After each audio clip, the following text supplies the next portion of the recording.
चंचल मन तेरी चतुराई रे भाई कुछ काम ना आई, कसमें वादे प्यार वफा, और ये सब बातें हैं, बात हुआ क्या, ये झूठे वादे हैं।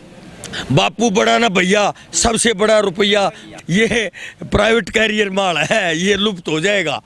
अगर एक प्रतियोगिता झूठ बोलने की भी अगर उसमें रख देते कि झूठ बोलने की भी प्रतियोगिता होगी, वो तो भारतीय जनता पार्टी 3-4 मेडल और ले सकती थी, ये तय था।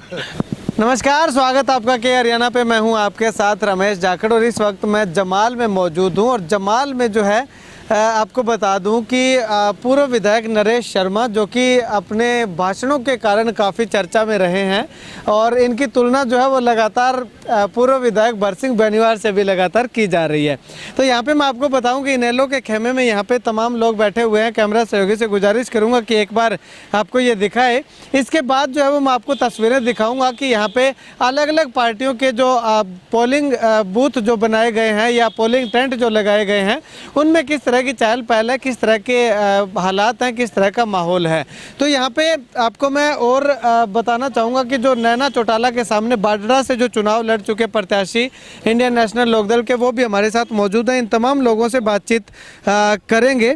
सबसे पहले नरेश शर्मा जी से बातचीत करते हैं। शर्मा जी, काफ़ी समय हो गया आपको जमाल गांव के अंदर रहते हुए, सिरसा में घूमते हुए, ऐलनाबाद विधानसभा में घूमते हुए, क्या रुझान लग रहा है, क्या लग रहा है? सबसे पहले तो जाखड़ साहब अपने कार्यकर्ता जो बूथ लेवल के कार्यकर्ता बैठे हैं और हम भी यहाँ पहुँचे, तो आपका स्वागत करते हैं INLD पार्टी के समूचे बेड़े की तरफ से, परिवार की तरफ से। और चुनाव, बहुत सारे चुनाव देखे हैं। उत्तर प्रदेश तक सह प्रभारी बनकर गुलाम नबी आज़ाद, राजस्थान में ऑब्जर्वर बनकर, दिल्ली में स्टार प्रचारक, हरियाणा में स्टार प्रचारक। लेकिन ऐसा चुनाव पहली बार देख रहे हैं कि ये चुनाव उम्मीदवारों के बीच में नहीं है। चुनाव MLA बनने का नहीं है, MLA का हराने का भी नहीं है, जिताने का भी नहीं है। चुनाव है किसान वर्ग की प्रतिष्ठा का सवाल। एक मात्र विधायक अभय सिंह चौटाला, समूचे हरियाणा की बात करूं, समूचे भारत की बात करूं, किसान भाइयों ने जब आह्वान किया 26 जनवरी को किसान संवाद ट्रैक्टर यात्रा और तिरंगा सम्मान यात्रा निकाल के दिल्ली जा रहे थे किसान, तो जब किसान दिल्ली पहुंचे तो भारतीय जनता पार्टी की नकारा निकम्मी सरकार ने एक षड्यंत्र रचा कि किसान भाइयों ने तो तिरंगे का अपमान किया है, जबकि वो निराधार बातें थी। किसान तो रखवाला है, तिरंगे का सम्मान करना जानता है। किसान, हिंदुस्तान कृषि प्रधान देश है और किसान हिंदुस्तान की रीढ़ की हड्डी है। और जिस देश की रीढ़ की हड्डी या जिस प्रदेश की रीढ़ की हड्डी कमज़ोर होगी तो वो देश का भी तरक्की नहीं कर सकता। तो 26 तारीख को जब भिन्न भिन्न प्रकार के आरोप लगाकर भारतीय जनता पार्टी किसानों पर मुकदमे दे रही थी, तो अभय सिंह चौटाला ने किसान आंदोलन की रीढ़ तोड़ना चाहती थी सरकार, तो इसको इस्तीफा दे के 27 तारीख को और पुनर्किसान आंदोलन को मजबूत किया। तो आज लड़ाई है लुटेरे वर्ग की, और जो किसानों को एक षड्यंत्र के तहत 3 काले कानून थोप कर किसान भाइयों की जमीनों को जो हड़पना चाहते हैं उन लोगों के, और किसान हितैषी, किसानों के मददगार, किसानों पर हर बलिदान और कुर्बानी देने वालों की लड़ाई है ये। एक पालने में अभय सिंह किसान मसीहा के रूप में उसको महम में सम्मानित किया गया। वो सरव खाप पंचायत थी हरियाणा प्रदेश की, एक गांव की या एक क्षेत्र की नहीं थी। और एक तरफ आपको पता है बापू बड़ा ना भैया, सबसे बड़ा रुपया, चोर उचक्के पैसे भी फेंक रहे हैं। लेकिन मैं ये कह रहा हूँ, इन पैसों को गधे भी नहीं खाएंगे और 30,000 से ऊपर अभय सिंह चौटाला की जीत सुनिश्चित है। क्यों कि इनकी खानदानी परंपरा रही है।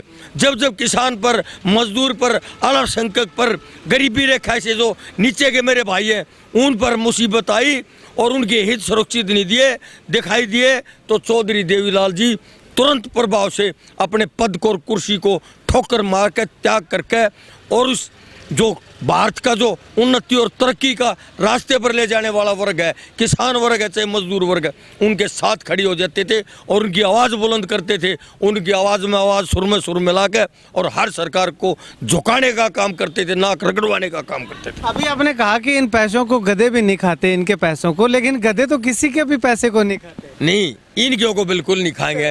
हाँ, अगर बांट में रला दिए ना और टुकड़े कर दिए तो खा जाएंगे, चाहे डाल के देख लियो, पर इनके नहीं खाएंगे। इनकी बदबू आती है, षड्यंत्र की बदबू आती है, इनके काला बाजारी की बदबू आती है, इनके नोटों से, सड़ेले नोट है इनके। ठीक है, अब एक काला बाजारी से याद आया, काला धन वापस लाने की बात कही गई थी।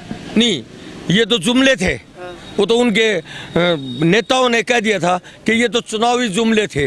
तो आज तो वो तो 2 करोड़ पर वर्ष रोजगार देने की भी बात कर रहे थे। वो तो हमारे 15-15 लाख रुपए खाए भी बैठे हैं, और खासकर बेरोजगार नागरिक हो गए, वो तो 15 लाख खाते में भी पहुंचाने की बात कर रहे थे। तो अगर मैं ये बताना चाहता हूँ कि जो चौटाला साहब खेल योजना लेकर आए थे, तो चौटाला साहब कहीं दौरे पर गए थे, तो एक दीवार पर लिखा हुआ था कौन बनेगा करोड़पति। तो चौटाला साहब ने पढ़ के मन में फैसला ले लिया कि आज ओलंपिक का टूर्नामेंट है, एशिया के टूर्नामेंट है या कॉमनवेल्थ के टूर्नामेंट है, जो हरियाणा प्रदेश के हमारे नौजवान, हमारी बेटियां, हमारे बेटे भाग लेंगे और मेडल लेकर आएंगे, वो बनेंगे करोड़पति। और चौटाला साहब ने जो मेडल लेकर आए उनको करोड़ों की राशि और अधिकारी नियुक्त किया उनको। तो आज उसी पैटर्न पर चल रही है। तो एक चूक करके चौटाला साहब, इसका बड़ा मेरे को दुख है, मेरा को बड़ा मलाल है। अगर एक प्रतियोगिता झूठ बोलने की भी अगर उसमें रख देते कि झूठ बोलने की भी प्रतियोगिता होगी, वो तो भारतीय जनता पार्टी 3-4 मेडल और ले सकती थी, ये तय था। ठीक है, घोषणाएं काफ़ी की गई इस चुनाव को लेकर के, पिछले 1 महीने से अगर बात करें तो इन घोषणाओं को लेकर के, और कुछ लोगों के खंभे भी डलवाए गए हैं, उनको लेकर के क्या? कसमें वादे प्यार वफा, और ये सब बातें हैं, बात हुआ क्या, ये झूठे वादे हैं। आज वोट पड़ जाएगी ना, ये जो नंबर देंगे ना वे नंबर पाएंगे, ना वे नेता पाएंगे, ना वे कार्यकर्ता पाएंगे। ये प्राइवेट कैरियर माल है, ये लुप्त हो जाएगा। और चुनाव के बाद में तो ये जेजेपी बीजेपी आने वाले जो विधानसभा का चुनाव होगा, मुख्य चुनाव, आबा बेसिंग चुनाव जीतने जा रहे ना, जितने भारी बहुमत से किसान वर्ग जिताएगा, जितने भारी बहुमत से छत्तीस बिरादरी जिताएगा, उतना ही मजबूत किसान मजदूर वर्ग होगा। ये लड़ाई है लुटेरों की कुमेरों के बीच में। अभी आपने कहा कि भारतीय जनता अभय सिंह जितना ज़्यादा मार्जिन से जीतेंगे, किसान की जीत होगी, लेकिन किसान की जीत कहीं ना कहीं ये नहीं लगता कि भारतीय जनता पार्टी को जितना वोट पहले मिला था, पिछले चुनाव में मिला था, उतना लगभग मिलता हुआ दिखाई दे रहा है? नहीं, ये कोई बात नहीं है। वो रूलिंग पार्टी है, सरकारी तंत्र मंत्र अधिकारी कर्मचारी सबको अंडर प्रेशर। देश तो लोग तो कह रहे हैं कि सन 1947 में भारत आज़ाद हो गया था। मैंने तो इस चुनाव में देखा कि आज भी आज़ाद नहीं है, आज भी गुलामी की बेड़ियों में, आज भी तानाशाही है, आज भी प्रजातंत्र का बार बार सरकारी मशीनरी का दुरुपयोग किया जाए, सरकारी अधिकारियों का दुरुपयोग किया, सरकारी कर्मचारियों का दुरुपयोग किया जा रहा है, उनसे अनावश्यक जो उनकी ड्यूटी से एक्स्ट्रा ड्यूटी ली जा रही है, अपनी पार्टी के प्रचार में लगाया जा रहा है। उन्होंने रोजी रोटी का ख्याल है, अपने बच्चों का, मजबूरी वंश, उनकी आत्मा रो रही है कि ये कैसी सरकार है, ये कैसा चुनाव है, अगर हमारा ही शोषण किया जा रहा है। जो कानून व्यवस्था की स्थिति को सुदृढ़ बनाने वाले लोग हैं, उनको चौक चौराहे पर खड़ा कर रखा है। और मैं जब आ रहा था कल तो देख रहा था कि इतनी फोर्स लगा रखी है कि कारगिल युद्ध में भी नहीं गई इतनी फोर्स। तो यहाँ इनको क्या खा रहा है बताओ। ये तो बोल रहे हैं हमने तो हजारों शादियाँ की है, हमने तो लाखों गरीबों का भला किया है। जब तुम इतने बड़े धर्मात्मा हो तो Z+ श्रेणी लेकर और ये हजारों सैनिक मिलिट्री और फोर्स लगा रखी है, तो तुम्हारे को कौन खा रहा है? तुम बुजदिल हो, कायर हो, बाहर नहीं निकल सकते, जनता को फेस नहीं कर सकते, मतदाता को फेस नहीं कर सकते। तो कहीं ना कहीं ये नहीं लगता कि भारतीय जनता पार्टी के विरोध को देखते हुए ये सिक्योरिटी जो है वो दी जा रही है? कैसा विरोध? कौन सा विरोध? क्यों हो रहा है ये विरोध? काले कारनामों की वजह से हो रहा है ना। अब कौन सा ये सुधर जाएंगे? ये चरणाव्रत पी लेंगे क्या इस चुनाव में? अब काले कारनामे नहीं करेंगे। जब जनता का शोषण होता है, जब जनता के हितों की अनदेखी होती है, जब लोक हितों की अनदेखी करती है सरकार, और अत्याचार और जुल्मों सितम जब कोई भी सरकार करती है, तो लोग रोड पर आने के लिए मजबूर हो जाते हैं और हिंसक हो जाते हैं। और वो उसी का ये परिणाम है कि ये छुप छुप कर जलसे कर रहे थे, ये छुप छुप कर वोट मांग रहे थे, और सेना लगा रखी थी, और इन्होंने बार बार विरोध का सामना करना था। बड़े बेशरम और बेइज्जत होकर गाँव में रात को घुसते थे लोगों को और प्रलोभन देते थे। और मैं ये कह रहा हूँ, चंचल मन तेरी चतुराई रे भाई, कुछ काम ना आई, कुछ काम नहीं आएगी। इनकी नोटंकी धरी की धरी रह जाएगी। 2 तारीख को आपका भी मिलना तय, मेरा भी वहीं जा काउंटिंग होगी, और फिर आप इंटरव्यू लेना और मैं बताऊंगा। मैं साक्षात्कार, सच्ची मेरी बात हो तो ले लियो, ना तो मेरा बहिष्कार करना। चलिए, शुक्रिया शर्मा जी बातचीत के लिए। चलिए, अभी बाडरा से चुनाव लड़ चुके हमारे साथ मौजूद हैं विजय पंचगामा जी। सर, क्या कुछ कहना चाहेंगे, क्या माहौल लग रहा है? सबसे पहले तो मैं आपके चैनल के माध्यम से जमाल गांव के उस इनोला के हर कार्यकर्ता का धन्यवाद करना चाहूँगा, जिन्होंने बड़ा शांति प्रिय तरीके से, क्योंकि यहाँ के कुछ लोगों ने इस गांव का माहौल ख़राब करने की कोशिश की, गोलियों तक मारने की धमकी दी, उसके बावजूद भी इन्हें धैर्य का परिचय दिया और आज शांतिपूर्ण मतदान हो रहा है। दूसरी बात, जैसे आप बीजेपी के कैंडिडेट की बात कर रहे हो, मैं एक बात कहना चाहूँगा, बीजेपी एक नारा दिया सबसे बड़ा, आप कहीं टॉयलेट पर जाओगे तो भी बेटी बचाओ बेटी पढ़ाओ, बस स्टैंड पे जाओगे बसों के पीछे जहाँ कोई भी। लेकिन गोपाल कांडा जिन्होंने हमारी गीतिका शर्मा का जो हरस किया, ये मुझे बताने की बात नहीं, पूरे देश और प्रदेश, वो शर्मा थी, ब्राह्मण की बेटी थी, और उसके बावजूद बीजेपी ने उसी को टिकट दे करके ये उजागर, दोहरा चेहरा उजागर कर दिया कि वो कितना बेटियों का सम्मान करते हैं। मुझे एक बात बताओ, मोदी के कोई बेटी है? खट्टर के कोई बेटी है? योगी का कोई बेटी है? अनका ना बेटी, ना कोई बेटा, ना बाट, ना कोई बट्टी। ये तो भाई सारे न्यू के न्यू बैरिंग भरे हैं, इन केवरा बेटी बेटियाँ के सम्मान हो जाए। दूसरी बात, आप कहते थे ना काला धन की, एक कहते थे बोला हर के खाते में 25 लाख 15 लाख आऊँगे, कहते थे ना, नोटबंदी करी बोला काला धन ले आएंगे, वो तो ले आया को नहीं। मारी बहू बेटियाँ अगर महाराज काकी ताई है कि मैं अपना गाठी रखा कर दे, वो जरूर कटवा लिया। जब वो काला धन था तो वो इन बरामद जरूर कर लिया। इसके अलावा अब ये मोदी जी की तो ये हालत है, अब अपनी मन की कोई बात करनी पड़े है ना तो ये रेडियो के माध्यम से करता है। क्यों भाई, अपनी घराड़ी रखा है, मन की बात है, हर आदमी अपनी घराड़ी से करता है कि नहीं? अब इसने मन की बात रेडियो पर करनी पड़े, तो इनकी ये तो हालत है भाई साहब। इन न तो कोई काम से मतलब, अब जो बीजेपी के पास जो कैंडिडेट ले आए हैं, इधर वो कांग्रेस अपना वो पवना बोल रहे हैं जिसने, आप एक बात बताओ, पवना परसों कड़ा था, कल कड़ा था और आज कड़े से, और कल की तसल्ली को नहीं कड़े जाएगा, तो उस भाई का तो वही कंपार्टमेंट आ गया, ना कि तो दिखा ना कि तो और किता जब देखा हो तो बताओ। और भाई उसका तो एक का काम से, अब इसे कैंडिडेट कोई तो हमारी बहन बेटियों की इज्जत नहीं छोड़ता, एक दूसरा कैंडिडेट जो कांग्रेस का है वो हमारी कोई ज़मीन या गरीबों का कोई कब्जा प्लाट नहीं छोड़ता, खेती नहीं छोड़ता। ऐसे लोगों को उतार करके इस इलाहाबाद की इस धरातल पे यहाँ के लोग इतने पागल नहीं हैं।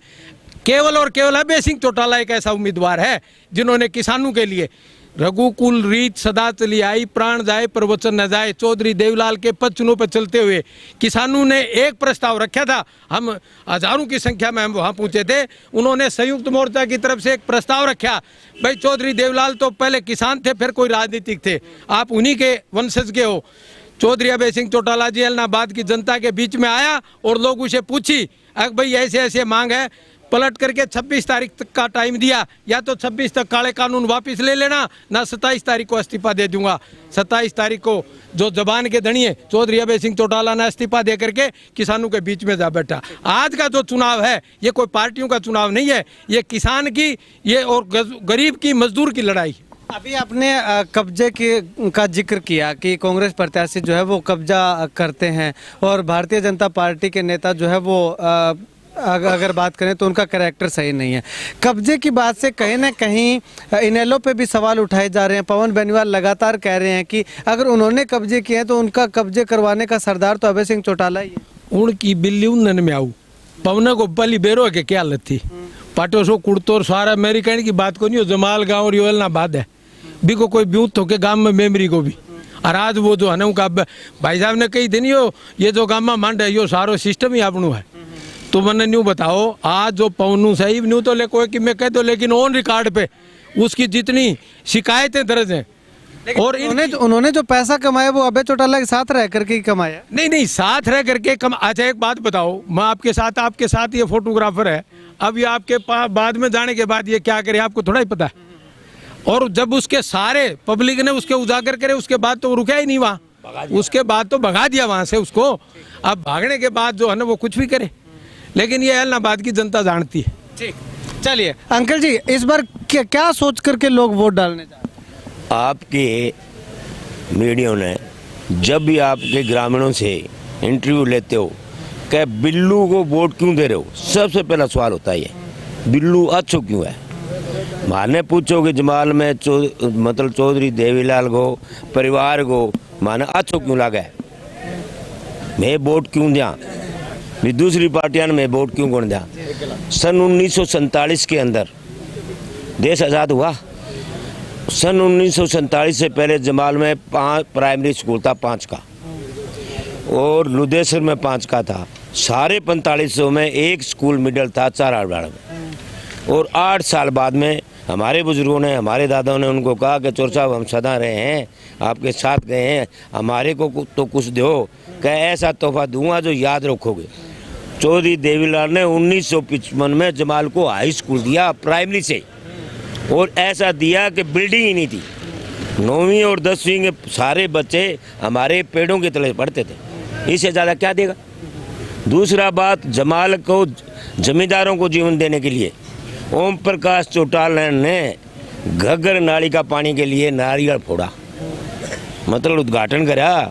वो पानी आज हमारा जीवनदान बन रहा है। 50-50 फुट के टिब्बों पर बाग है, मेरे 25 किलो में बाग है, चारों तरफ जो है ना 10-10, 20-20 फुट जो है ना टिब्बे थे। आप अंदाज़ा लगाओ कि ना हमारे को क्या दिया। काश को सोच के जाएगा, अपना स्वार्थ सोच के जाएगा। अपना स्वार्थ है कि भी जो कुछ कर सकता है इस जमाल में जो देवीलाल ही खानदान कर सकता है। आपको बताइए 2 उदाहरण है, पानी और स्कूल। स्कूल कोई छोटी चीज़ है कि हज़ारों बच्चे जो है ना, हज़ारों लोग नौकरी लगे हुए यहाँ रिटायर हो गए उस स्कूल में 55 में। मैं भी पढ़ा हूँ यही स्कूल में, मैंने 10 साल हो गया रिटायर। यानी कि इसी के लिए आप वोट डाल रहे हैं? वोट डालें, एजुकेशन और शिक्षा होगी आएगी। दूसरा एग्रीकल्चर का बढ़ाओ। तीसरा मतलब जो है ना बच्चों के रोजगार के लिए। ये सारी चीज़ें अगर कोई दे सकता है तो चौधरी अभय सिंह दे सकता है। चलिए, शुक्रिया बातचीत के लिए। तमाम लोगों से हमने बातचीत की। यहाँ पे पर्यवेक्षक के तौर पे जो है 2 बाहर से नेता आए हुए हैं और एक यहाँ गांव से ही जो मतदाता हैं उन्होंने क्या कुछ बताया, क्या कुछ कहा वो आपने सुना। और इन गांव के लोगों का साफ तौर पे कहना है कि अभय सिंह चौटाला को वोट डालने का मकसद एक ही है कि जब शुरुआत में विकास कार्यों की शुरुआत हुई तो वो जमाल गाँव को एक बहुत बड़ा जो है वो तोहफा देने का काम किया था। उसी के मद्देनज़र आज तक जो है वो जमाल गाँव के लोग अभय सिंह चौटाला को, ये इनेलो पार्टी को वोट डालते आ रहे हैं। खैर आप इस वीडियो को लेकर के क्या कुछ कहना चाहेंगे कमेंट सेक्शन में कमेंट जरूर कीजिएगा। कैमरा सहयोगी मुकेश गोदारा के साथ रमेश जाखड़ के हरियाणा।